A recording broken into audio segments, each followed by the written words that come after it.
All right, this one's kind of cool. It is just a little, I guess you call it a charcuterie board, but it's not really, at least not to me. This one I made for serving meats. I cook a lot of steak on the grill in the summer, and I put that steak on here, and it's a great presentation. You could certainly put sausage or cheese or whatever you want on this thing. What's nice about this one is it has a groove, a little juice groove all the way around it, and I put an ash burl veneer on this one, on this particular one. We won't be doing that in this particular project, but you can do that if you want. Anyhow, nice looking board, easy to make. Let's go punch it out. All right, so a little serving tray. Different from your normal ones. I kind of like the shape of this one. How did I come up with that? I got some ideas, from the internet. But this one was basically free-handed. So that's where that comes from. You can probably serve something other than meat on here if you wanted to. Maybe you put some cheese on there. But for me around here, it's steaks off the grill go onto this board. So let's do the setup.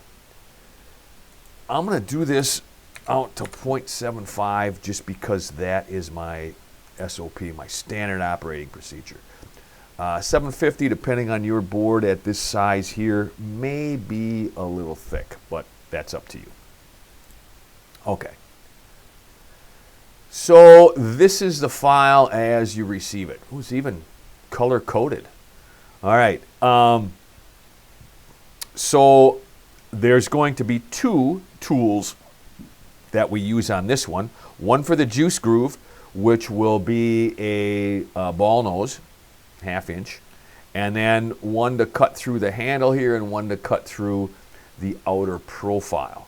So let's start, because we don't want to go around the outside until we have to, depending on how you're clamping it. Let's go with the juice groove. That's this one right here.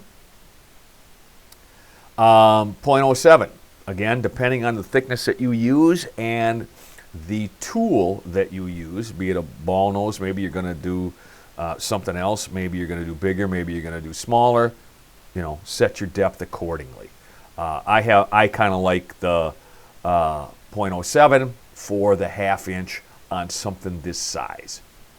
Okay, so we're going to go on the line, because that's the way I have this programmed. Again, you can go on the inside, move it in a little bit out. I would hesitate to move it to the outside because you're going to run into the end of the board there, depending on what your bit is. So on for me. 0.07, we're not going to need ramps. That's not going to be an issue. And that's the juice groove. Okay. So moving along. Now we're going to switch bits, right? And we're going to do the handle right in here. Okay, so when I select handle, that's what it selects. Okay, and as you can see, we switched out for a 6mm. Whenever I say 6mm, you can use a 1/4 inch if that's what you go for. My depth is going to be 0.75 because I want that handle to go all the way through. And I want to go on the inside because this is a hole, basically. I want that to be my final dimension, so I want to go on the inside of that line.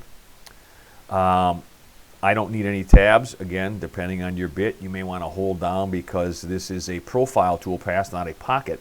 There's going to be a chunk that's left in here. Okay, so again, for ease on my bits, I'll go ramp, really short one, and I'll call this handle. So we'll calculate that, and there that is. Okay. Lastly, we'll go to the outer profile. This will again, as you'll see, be a 6mm bit. It will again be 750 because we want to go all the way through. This one, however, will go on the outside because it's not a hole, it's an outer profile, and we want this to be our dimension. We're going to go on the outside. I'm not going to put any tabs on this. Your mileage may vary. You can, depending on how you're holding it, if you're holding it with clamps, put on a tab.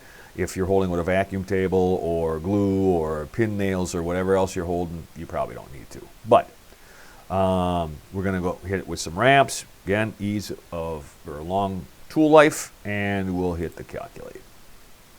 So that's what it looks like. Let's get a 3D rendering of that.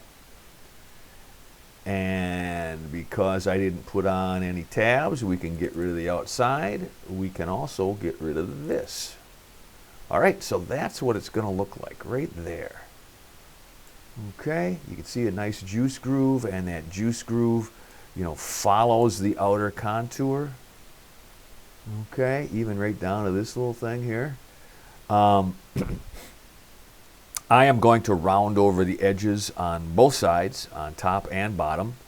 You know, the handle just makes it more comfortable, and the edge, you know, you don't want splinters or sharp edge. To me, you know, looks kind of tacky. I am going to have to do this with my router because they're all curved. They're not straight lines, so I can't just round them over with a belt sander. But that's it. On my sample, I had you know, laminated a veneer right in here just to make it look cool, but you don't need to do that.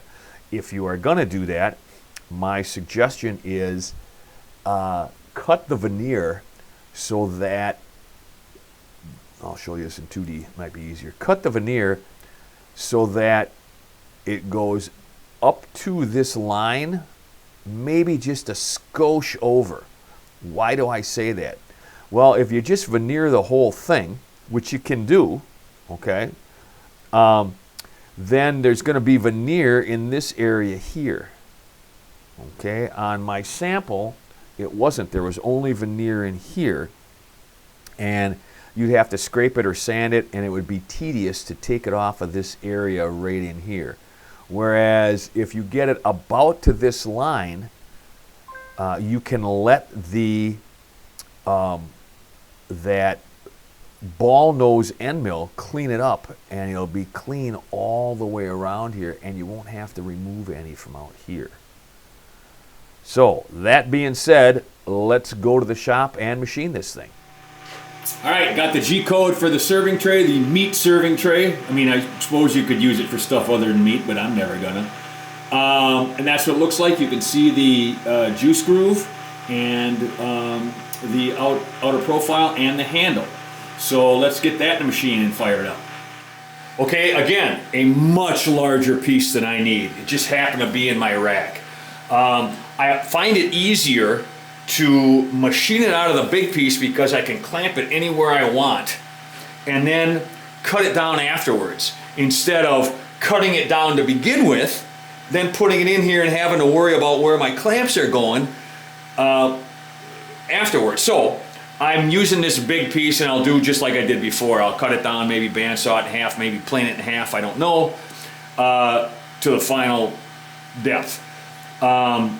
Also, that makes it so I don't have to have tabs, because the thickness of the material underneath is holding it. I don't need any tabs, and that helps me out time-wise too, and sanding and all that kind of stuff.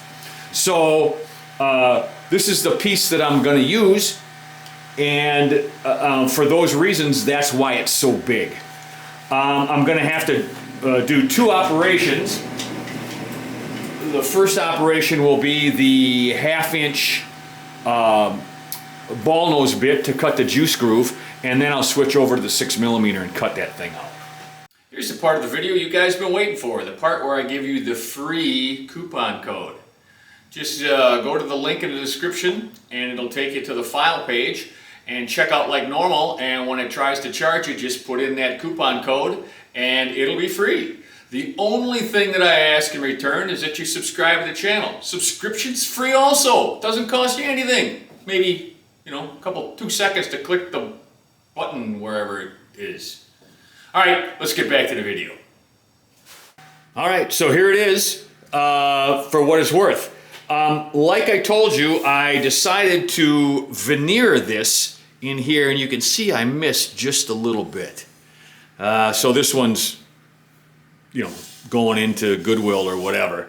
But you can see the veneer that I cut was like halfway through the juice groove.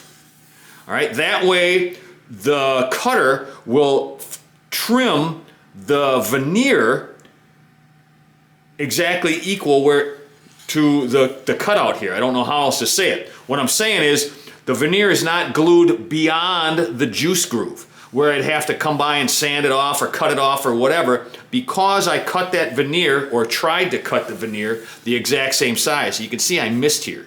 That's just, I screwed it up. That happens.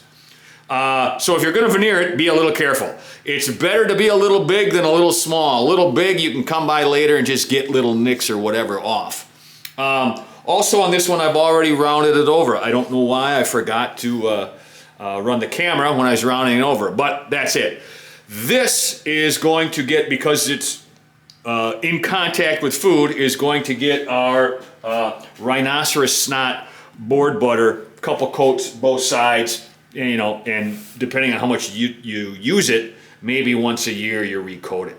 But I am happy with how that veneer looks. I'm just sad that I missed that. So this is going into the second. This is going to Great Uncle Herbie or somebody that I don't like that much because I screwed that up. But good. You always learn more from your mistakes than you do from your successes. I'm no different.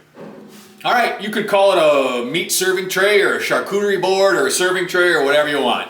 Pretty easy. I do like the juice groove in here, and I really like the veneer I put on there. I know I didn't go into that in the video, and I maybe should have, but just like you, this is the first time I made one, so I didn't know how it was going to turn out with the veneer being cut by the juice groove, so that you didn't have to chisel it off the outside here, but it turned out well. Just be careful, trace it out, and make sure it falls in the area it's going to be cut by that that ball nose bit. Anyhow, looks great. I do use one very much like this 3 days a week in the summer when I'm grilling out, and they work great. Remember, as always, like, subscribe especially, and we'll move on to the next project. Thanks again for watching.